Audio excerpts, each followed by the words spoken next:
الحمد لله رب العالمين والصلاة والسلام على أشرف الأنبياء والمرسلين وعلى آله وأصحابه أجمعين أما بعد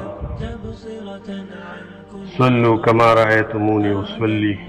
أو كما قال رسول الله صلى الله عليه وسلم.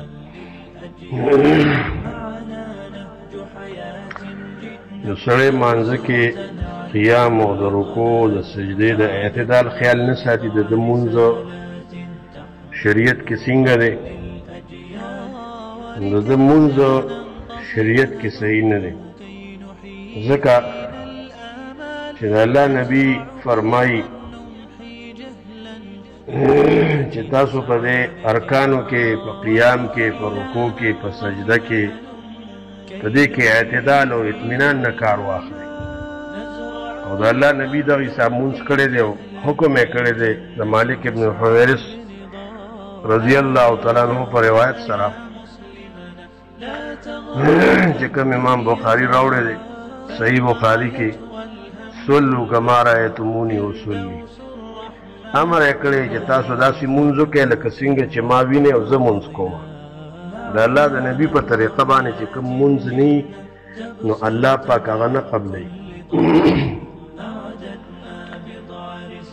د الله نبی چې څه ارکان ښودلي دي کوم طریقې ښودلې ده هغه طریقه به موږ تاسو ټولو باندې لازم ده حدیث کې راځي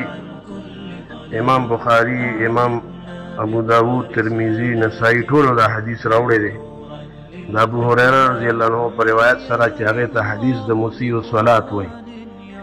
یو سړی راغی باندې چې او د جمعه په ګټ کې مونږ کو نبی علیہ السلام ورته کتل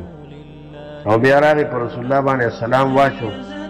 نبی صلی الله علیه وسلم وته وعلیک السلام ارجع فصلی فانک لم تصلی واپس مونږ نه کړی دوباره مونږ به مونږ کو بیا وته رسول الله و ارجع فصلی فانک لم تصلی درې ځله دا سړی واپس کوي واپس شتا مونږ نه کړی ولې داغه مونږ کې هغه دې طریقې سره یاد کړو بس زر مونځ بیا کو نه قیام صحیح و نه قاعده صحیح و نه رکوع کې اطمینان و نه سجده کې نه بین السجدتین بیا نبی صلی الله علیه وسلم هغه ته د مانځه طریقه وښودله واذا قمت الى الصلاه فاسبغ الوضوء کله چې مانځه ته ودرېږې نه اول پوره اودس وکړه او بیا قبلې ته مخ که او بیا الله اکبر ووایه او بیا سورت فاتحه ووایه او بیا د هغې نه بعد رکوع که حتی تطمئن راکعا تر دې چې رکوع کې ښه مطمئن شي بیا رکوع نه سر پورته که تر دې چې ښه په قومه کې اطمینان حاصل کړي او دارنګې برابر ودرېږي سجده کې بیا سجده وکوي حتی تطمئن ساجدا تر دې چې ته په سجده کې هم ښه مطمئن شي ثم رفع بیا د سجدې نه سر پورته که تر دې چې ته مطمئن شي جالسا په ناسته باندې او بیا سجده وکړه بیا د حساب اطمینان وکړه ثم فعل ذلك في صلاتك كلها بیا په ټول مونځ کې دا طریقه وکړه دارنګه د رکوع مبارک کې راځي نبی صلی الله علیه وسلم فرمایي ابو مسعود بدری رضی الله عنه روایت ده خدا ابو داود کې دا روایت راغلی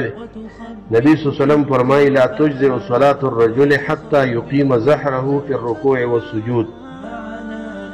نه جایز کېږي مونځ د هغه سړي تر دې پورې چې دی برابر کړي خپل املا په رکوع په سجده کې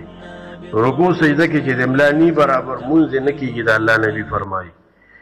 یعنی اطمینان او اعتدال سره دې نه کړي ستا مونځ نه کېږي بیا دارنګې یو سړی داسې دی چې هغه اوده دی ماسپښین اوده شي او بېغمه پروت وي او شپې اوده شي او بېغمه پروت وي او چې کله یې زړه غواړي راپاڅي او یو څو رکعته مونځ وکړي حدیث کې دیتا صلاة المنافقین ویلې دي چې یو سړی انتظار کوي او بس پروت دی او دارنګې لاوبالي دی غافل دی دا غافله سړی دی او یو څو ټونګې ووایي دا مونځ د رسول الله صلی الله علیه وسلم نه دی په دې باندې دوام او دا عادت جوړول دا بالکل غلط کار دی داسې مونځ نه کېږي مونځ د الله د نبی په طریقه پکار دی څنګه چې د الله نبی فرمایلي دي هغه طریقې سره مونځ پکار دی دا خو د خپل طبیعت او د عادت مطابق منځونه چې خلک یې کوي نور مونځ چې کم صفت الصلات کې رسول الله صلی الله علیه وسلم د مانځه طریقه د په حدیثو کې په هغه طریقه په هر چا باندې مونځ کول لازم دي